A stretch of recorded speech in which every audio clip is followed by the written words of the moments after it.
with a stripe across his withers and a line run down his back, with zebra stripes on his knees and hocks and both ears tipped in black. The hide he wore was a smutty dun. He was 15 hands or so, had one glass eye, and on his thigh was the map of Mexico.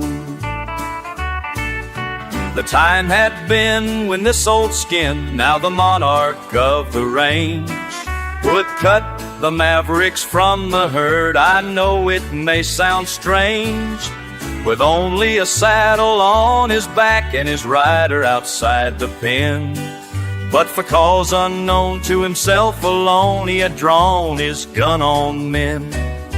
The change came quick when Texas Dick at the roundup in the fall flipped heads and tails with monosails to see who would make the call to a neighboring ranch on a rocky branch for some help with the canyon steers. So he saddled old Dunn to make the run, a hoss he had rode for years.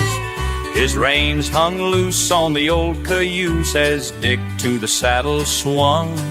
He waved his hat and fired his gat and yelled to inflate his lung. Then Dick tiptoed as out he rode for another loud whoopee. Out came the whoop, then how do you do? A silent man was he.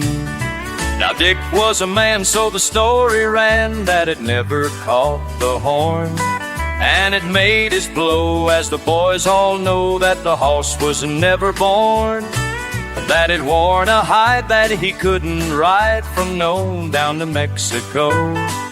But I'm telling you right, we were seeing a sight, a regular Wild West show. Dun down his head and his eyes glared red as he lunged from side to side. Then Fence rode back, covered his track, and the doubles shuffled try. Elevated his heels and his balls and squeals would make your hair stand high. Turned somersaults, and don't forget he was jumping 10 feet high. Then Dick came down and he hit the ground, but he fell in a pile of sand. Fell clear whack right flat on his back, but he'd something in his hand. And sure as you're born, 'twas the saddle horn, while Dunn kept up the fight. For more than a mile in proper style, till the dust had blurred the sight.